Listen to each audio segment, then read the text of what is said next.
தனது இறுதி அஸ்திரத்தை எடுத்து வீசினாள். அதிர்ந்து போன திருமலைசாமி, ஏண்டி இப்படியெல்லாம் பேசுற?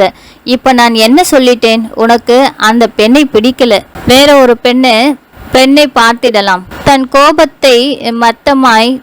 கோபத்தை மொத்தமாக தூக்கி எறிந்துவிட்டு தடால் என்று சரண்டர் ஆனான் திருமலைசாமி.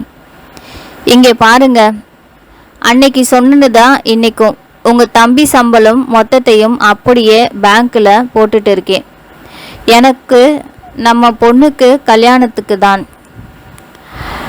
நல்ல தொகை சேர்ந்த பிறகு எப்படியும் இன்னும் 4 வருஷம் ஆகும். அதுக்கப்புறம் பார்க்கலாம், மிகவும் எளிமையாக சொன்னாள் சாந்தா. அதிர்ந்து போன திருமலைசாமி, ஏண்டி இப்படியெல்லாம் பேசுற? இப்ப நான் என்ன சொல்லிட்டேன்? உனக்கு அந்த பெண்ணை பிடிக்கலன்னா வேண்டாம், விட்டுடலாம், வேற பெண்ணை பார்த்துடலாம், போயிடுச்சு, அவ்வளோதான். தன் கோபத்தை மொத்தமாக தூக்கி எறிந்து விட்டு தடால் என்று சரண்டர் ஆனான் திருமலைசாமி. இங்கே பாருங்க, அன்னைக்கு சொன்னது தான் இன்னைக்கும் சொல்கிறேன். உங்கள் தம்பி சம்பளம் மொத்தமும் அப்படியே பேங்க்ல போட்டிருக்க. நம்ம பொண்ணு கல்யாணத்துக்கு நல்ல தொகையாக சேர்ந்துடும். எப்படியும் இன்னும் 3-4 வருஷமாகும். அதுக்கப்புறம் பார்க்கலாம், மிகவும் எளிதாய் சொன்னாள் சாந்தா. அடிப்பாவி, இன்னும் 4 வருஷத்துக்குள்ள ரொம்ப தூரமுடி. அவள் பதிலேதும் பேசாமல் கடுமையாக முறைப்பாக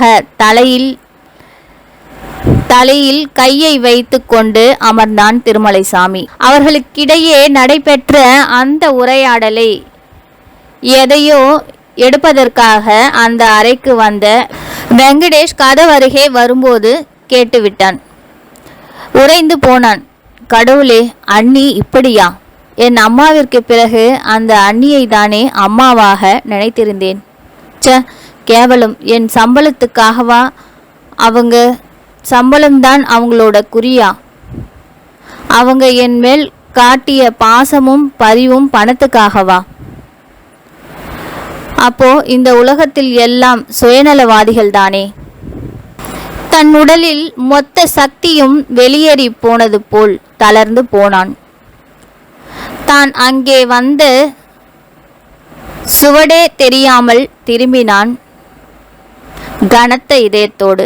மறுநாள் அலுவலக வேலையில் மூழ்கி இருந்தபோது அவ்வப்போது அண்ணியின் வார்த்தைகள் ஞாபகத்துக்கு வந்து போக, நொந்து போன மனதுடன் யாரிடமும் இயல்பாக பேசாமல் இறுக்க முகத்தோடு இருந்தான் வெங்கடேசன்.